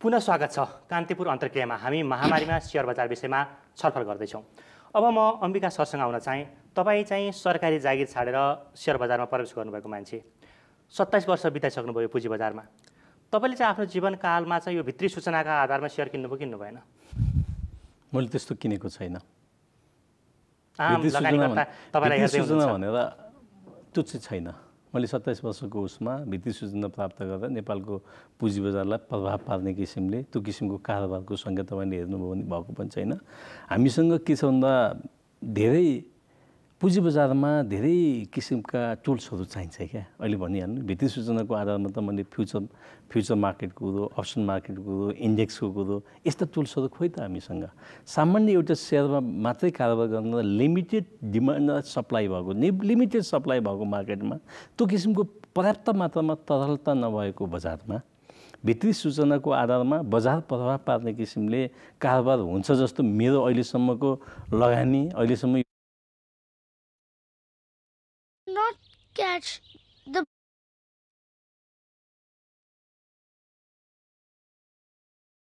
त्यो आधारमा भएको जस्तो मलाई चाहिँ लाग्दैन विशेषजी किनभने त्यसको लागि धेरै किसिमको सहमत हुनुहुन्छ म भित्री सूचनाको आधारमा लगानी हुँदैन भन्ने कुरामा त म सहमत छैन किन सहमत छैन भन्दाखेरि यो विश्वभरिको समस्या हो यो समस्या भनेको विश्वभरिको हो जब विश्वभरि नै भएको छ भने नेपालको बजारमा हुन सक्दैन भन्ने कुरा त हामीले भन्नै सक्दैनौँ किन भन्दा यहाँ फेरि सूचनाको पहुँच त्यो मान्छेसँगको एक्सेस हो त्यो झन् सजिलो छ यहाँ कुनै पनि भित्री भनेको को हो त पहिला त हामीले आइडेन्टिफाई गर्नु पर्यो भित्री र बाहिरीको हो इनसाइडर ट्रेडिङ भनेको त्यो कम्पनी भित्रका जुन म्यानेजमेन्टका मान्छेले गर्ने ट्रेडिङलाई इनसाइडर ट्रेडिङ भन्छ सूचना लिने चाहिँ गलत होइन सूचना दिने गलत हो। पहिला त त्यहाँ हामीले ब्रेक लगाउनु पर्यो। त्यसरी सूचना दिन्छ दिँदैनन् नेपालको बजारमा? दिन त सायद दिन्छन् होला, तर त्यसलाई चेक गर्ने मेकानिजम कहाँ हो? दिँदैनन् भन्ने त हामीले भन्न सक्दैनौँ। किन भन्दा नेपालको बजारको एउटा समस्या के हो, यो हामीले हेर्नुहोस्, हामी बजार राम्रो होस् भनेर चाहन्छौँ, त्यस भएर यसका समस्याहरू पनि हामीले औल्याउनु पर्छ। समस्या के हो भन्दाखेरि यहाँ कर्पोरेट गभर्नेन्स राम्रो छैन। जुन कम्पनीले जुन हिसाबले काम गर्नुपर्ने हो, पब्लिकली लिस्टेड भएका कम्पनीहरू हुन्, जसरी उनीहरूले सूचनाको आदान प्रदान पब्लिक साइट्समा एकदमसँग छिटो छरितो तरिकाले र त्यो सूचना अन्तकतै चुहावट नहुने गरी डाइरेक्ट एक्सेस दिएर हुनुपर्ने कुरा हो। यहाँ म तपाईँलाई एउटा इक्जाम्पल भन्छु। कम्पनीले कुनै बोनस राइट कसैको घोषणा गरेको छ भने उसको तरिका के छ? आजको तरिका पनि के छ? नेप्सेलाई मेल पठाउँछ। हेर्नुहोस् है, नेप्सेलाई मेल पठाइसकेपछि के हुन्छ? त्यो मेल सबैभन्दा पहिला कसले पढ्छ? नेप्सेका अधिकारीहरूले पढ्छन्। अनि जहिले उनीहरूलाई मन लाग्छ तैले वेबसाइटमा हालिदिन्छन्। होइन होइन, अहिले कम्पनीले सिधै गर्न पाउने व्यवस्था छ। अब के छ भन्दाखेरि समस्या के हो भन्दाखेरि त्यो कम्पनीलाई नै डाइरेक्ट त्यसमा पोर्टलमा दिएर त्यही नै सूचना तुरुन्तै हाल्ने हामीले व्यवस्था गऱ्यौँ भने डाइरेक्ट दिन्छ। ठिक छ। अब यो म अम्बिका सरसँग एउटा कुरा सोध्न चाहेँ। जस्तो हाम्रा सेयर विश्लेषकहरू हुनुहुन्छ, प्राविधिक विश्लेषकहरू हुनुहुन्छ। प्राविधिक विश्लेषकहरूले गरेका आधारमा बजारमा लगानी गर्न कति उचित हुन्छ? उहाँहरूका विश्लेषण मिल्छ कि मिल्दैन? तपाईँले चाहिँ उहाँहरूका आधारमा लगानी गर्नु चाहिँ गर्नु? अघि नै विष्णुजीले भन्नुभएको थियो, विश्वव्यापी रूपमा यो पुँजी बजारमा अर्कोको आधार लिएर 100% लागेर लगानी गरेर कहिले पनि हुँदैन। आफ्नो किसिमको आधारभूत ज्ञान चाहिन्छ होइन, त्यो कम्पनीको बारेमा जानकारी चाहिन्छ। पुँजी बजारका बेसिक मूल्य र मान्यताहरू, पुँजी बजार कसरी सञ्चालन हुन्छ भन्ने कुराहरू हुन्छ। क्षणिक रूपमा छोटो समयमा ट्याक्टफुल किसिमले गर्नको लागि टेक्निकल एनालाइसिस चाहिँ एउटा टुल्स हो, धेरै टुल्स मध्येको एउटा टुल्स हो होइन, सबै त्यो कुरो होइन। यदि सबै हुँदो हो त आज सबै टेक्निकल एनालिस्टहरूले अरू सबैको पैसा लग्नु पर्ने नि, उहाँहरू मात्रै सधैँ विन हुनुपर्ने। विश्वका ठुला कम्पनीहरू, इन्भेस्टमेन्ट कम्पनीहरू कहिलेकाहीँ हामी सुन्छौँ टाटपल्टेको अवस्था छ नि, त्यहाँ त विज्ञहरू थिए नि त। भनेपछि त्यो सबै कुरो होइन, सबै कुरो आफ्नो नलेज हो, कम्पनीप्रतिको आफ्नो जानकारी हो र त्यसका आधारभूत मूल्य र मान्यता सिद्धान्तहरू हो भन्ने मेरो बुझाइ हो। विष्णुजीसँग फेरि म आउन चाहेँ। जस्तो तपाईँहरूको विश्लेषण हुन्छ नि, त्यो पनि कति बायस भएर आउँछ भनेर भनिन्छ। जस्तै तपाईँले प्रभाव पार्ने गरेर र आफूलाई फाइदा हुने गरेर विश्लेषण गर्नु चाहिँ गर्नुहुन्न? होइन, यस्तो विश्लेषण गर्दाखेरि आफूलाई फाइदा हुन्छ कि हुँदैन, किन भन्दा यहाँ यो समस्या छ। कुनै पनि विश्लेषकले गर्दाखेरि उसले कुनै पनि कम्पनीको विश्लेषण गर्दाखेरि उसले आफूले किनेको पनि हुनसक्छ होइन, त्यो किनेको पनि हुनसक्छ या नकिनेको पनि हुनसक्छ।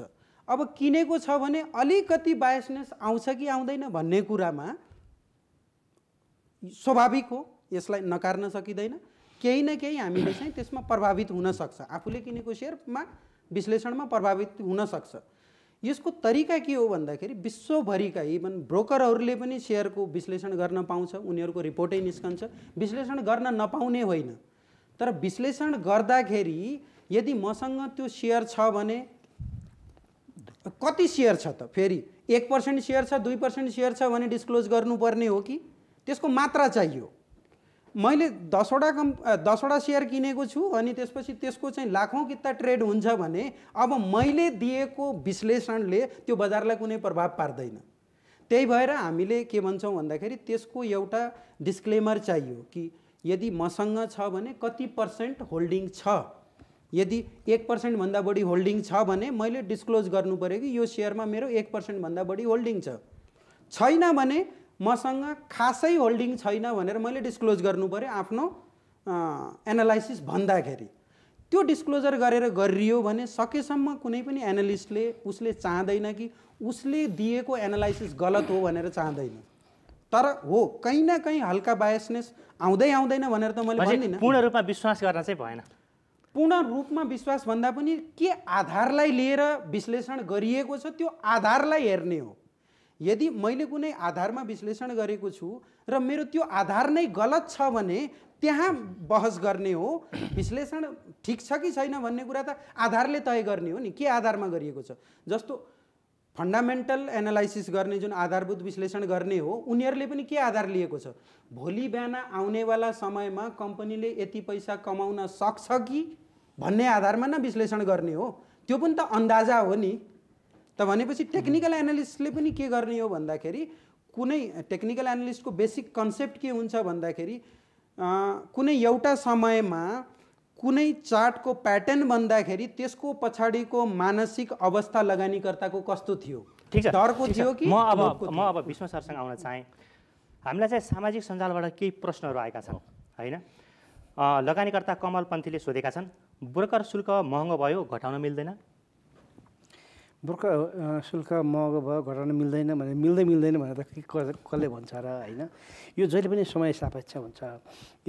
मैले ब्रोकर शुल्क कुन किसिमले घट्दै आएको रहेछ भनेर हेरेको थिएँ। पहिला त झन्डै 2%भन्दा माथिको शुल्क रहेछ, अहिले घट्दै 1%को रेन्जमा आएको छ। अब अहिले यसो हुन्छ, पहिला थोरै बिजनेस गरेर ब्रोकर सञ्चालन गर्नुपर्ने छ भने कमिसन रेट बढी पनि हुनसक्थ्यो, त्यसले त्यही अनुसार बढी पनि दिएको हो। अब अहिले त कारोबार भोल्युम पनि बढ्यो, टेक्नोलोजीहरू पनि बढिरहेछ, त्यसले गर्दाखेरि के अहिलेको कमिसन रेट चाहिँ जस्टिफाएबल छ त भनेर हामीले स्टडी गराइसकेका छौँ र यसलाई हामी छिटै नै हामीले रिभ्यू गरेर हामी यसलाई चाहिँ एउटा निश्चित स्तरमा झार्ने चाहिँ मोडलमा काम गरिरहेका छौँ। सम्भवतः केही समय पछाडि घट्छ होला। अर्का लगानीकर्ता श्रीराम सत्याल सोध्नुहुन्छ, महामारीका बेलामा अन्य क्षेत्रमा लगानीको विकल्प नहुँदा सेयर बजार बढेको छ, स्थिति सामान्य हुँदै गएपछि त्यसको असर बजारमा कस्तो पर्ला? अम्बिकाजीले यसको मोटामोटी हेर्दाखेरि यो महामारीको प्रभाव कतिसम्म रहन्छ, कुन लेभलमा रहन्छ भन्ने कुरो भन्न नसकेको सन्दर्भमा अहिले पछिल्लो समयमा तरलता सहज भएको र लिस्टेड कम्पनीको पर्फर्मेन्सहरू त्यो किसिमले नबिग्रेको, जसरी हामीले अन्य क्षेत्रमा चाहिँ अहिले समस्या देखिएको छ त्यो किसिमको सूचीकृत कम्पनीमा नदेखिएको सन्दर्भमा भोलिका दिनमा पनि सूचीकृत कम्पनीमा, राम्रा कम्पनीमा विश्लेषण गरेर लगानी गर्नको लागि कतै डराउनु पर्ने अवस्था मैले देखेको छैन। अब अर्को चाहिँ एउटा प्रश्न चाहिँ जस्तो हाम्रो विष्णु सरलाई, एउटा लगानीकर्ता अर्थात् एक डिपी एकाउन्ट भनेर लिनुभयो, प्लेजमा रहेको सेयर बेच्न नपाइने भनेर लिनुभयो होइन, यो किन? त्यो यसो हो कि मैले अघि नैदेखि त्यही कुरामा भनिरहेको छु कि हाम्रो सिस्टम अहिले पनि हामीले बलियो बनाउन सकिरहेको छैनौँ। हाम्रो चाहिँ कारोबार गर्दाखेरि चाहिँ यता चिप्लिन्छ कि उता चिप्लिन्छ भनेर धेरै ठाउँमा नियन्त्रणहरू राखेको छ अझै पनि। अब यो अहिलेको व्यवस्था होइन, यो पहिलेदेखिको व्यवस्था हो। पहिला डिपीहरू ओपन थिए अनि त्यसमा चाहिँ धेरै विकृतिहरू देखिएपछि अनि त्यसपछि 2टा डिपीसम्म खोल्न पाउने एउटा इन्भेस्टरले भनेर अहिले तय गरेको रहेछ। त्यो पनि अगाडिदेखि सञ्चालनमा छ। वास्तवमा इन्भेस्टरले एउटा डिपी, 2टा डिपी, 4टा डिपी भन्ने होइन कि, त्यो त डिपी भनेको त आफूसँग सेयर छ कि छैन भनेर हेर्ने हो। सेयर जाँच्ने मेकानिजम भइसकेपछि जहाँसुकै खोल्छ न भने। अनि हाम्रा किन त्यो गऱ्यौँ न त भन्दाखेरि हाम्रोमा जाँच्ने मेकानिजमै थिएन। बल्ल हामीले एक लाइनको मेकानिजम बनायौँ। अब सबै ठाउँमा जाँच्ने मेकानिजम भइसकेपछि त हामी त्यसलाई खोल्नु पर्ला, किनभने त्यसरी गर्ने होइन। त्यसले गर्दाखेरि यो चाहिँ के हो भने हाम्रो सिस्टम हामी कति बलियो बनाउँदैछौँ। अब सबै कुराहरू अनलाइनमा चाहिँ रियल टाइममा भेरिफाई हुने, रियल टाइममा चाहिँ अब एकाउन्ट खातामा राखेको पैसा छ कि छैन भन्ने कुरा पनि रियल टाइममा हेर्ने व्यवस्था बनाउनु पऱ्यो। अन्त डिपीमा पनि छ कि छैन भन्ने कुराहरू बनाउनु पऱ्यो। त्यसपछि चाहिँ कारोबार गर्दाखेरि चाहिँ ब्रोकरको एकाउन्ट मार्फत चाहिँ उसको चाहिँ मार्जिनहरू चाहिँ कुन किसिमले ट्रेड गरेको छ त्यो छ कि छैन ब्रोकरले कन्फर्म गरिदिनु पऱ्यो। यो भयो भने त सिस्टम अटोमेटिकली चल्छ नि। त्यसलाई खेरि यो फर्दर टाइम यो कुरामा मैले अलिकति थप्न चाहेँ विष्णु सरको कुरामा।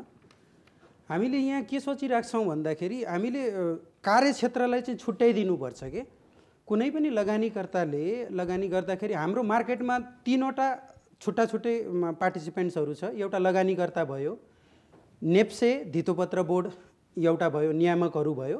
धितोपत्र बोर्डले त सम्पूर्ण रूपमा नै नियम गर्ने हो, सबैलाई नियमन गर्ने हो भनेपछि नेप्से भयो। अर्को एउटा पार्टिसिपेन्ट्स भनेको ब्रोकर भयो होइन। हामीले कार्यक्षेत्र तोकिदिनुपर्छ। रिस्क म्यानेजमेन्ट भनेको जुन कसको सेयर छ कि छैन, यसको क्लोज आउट पर्ने हो कि के गर्ने हो, यसको पैसा छ कि छैन, यी सबै कुराहरू हेर्ने काम ब्रोकरले गर्ने हो। यहाँ हरेक काममा हामीले यसलाई पनि चेकमार्क लगाउने, यसलाई पनि लगाउने भनेर त्यो गर्नु भएन। र फेरि 1 ब्रोकर 1 डिपीमा चाहिँ समस्या के छ भन्दाखेरि मानौ अलि ठुलो लगानीकर्ता छ या इन्स्टिट्युसनल इन्भेस्टर छ, संस्थागत लगानीकर्ता छ।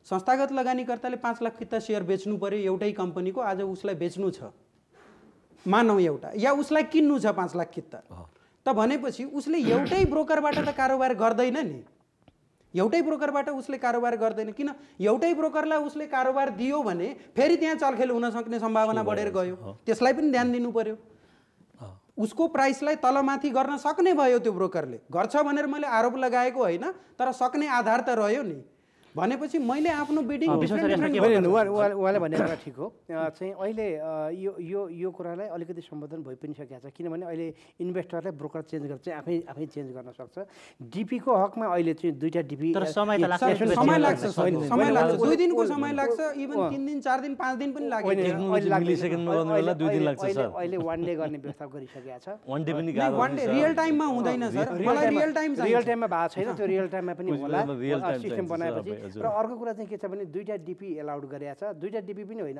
अझै बढी हुन्छ कतिखेर बढी हुन्छ भने यदि इन्भेस्टरले कुनै चाहिँ आफ्नो सेयरहरू प्लेज गरेर लोन लिनु पर्यो भने ब्याङ्कले म कहीँ डिपी खोल्नुपर्छ भन्छन् त्यसले गर्दाखेरि उसले 8वटा ब्याङ्कबाट लोन लिएको छ भने 8वटा ब्याङ्कमै पनि डिपी खोल्छ र दुईटा चाहिँ अहिलेको समस्या डिपीको होइन सर डिपीको समस्या हुँदै होइन सर 2टा डिपी एउटा डिपीमा एउटा डिपी त प्रब्लम मल्टी ब्रोकरबाट हामीले कारोबार गर्न पाउनु पर्ने हो डिपी एउटै भएर नि केही हुँदैन 5वटा वस्तु होइन अहिलेको समस्या के भन्दा मैले एउटा डिपीबाट एउटा ब्रोकरबाट कारोबार गर्दा आजका दिनमा हामी लगानीकर्ता पीडित कहाँनिर भन्दा अघि विष्णुजीले भनेको मैले आज सेयर बेच्न चाहेँ अनि मलाई बेच्नु पर्यो भने मैले 1 लाख किता सेयर बेच्न चाहेँ भने एउटै ब्रोकरबाट मैले बेचिरहँदाखेरि के हुन्छ भन्दा मेरो सेक्रेसी मेरो स्ट्राटेजी हुन्छ नि इन्भेस्टमेन्टमा सबैभन्दा महत्त्वपूर्ण पुँजी बजारमा के भन्दा लगानीकर्ताको स्ट्राटेजी हुन्छ सर्ट टर्म स्ट्राटेजी त्यो मेरो स्ट्राटेजीले काम गर्न सक्दैन फेलियर हुन्छ त्यसो भएको हुनाले हामीले के भन्दाखेरि डिपीको मल्टी डिपी होस् अथवा सिंगल डिपी होस्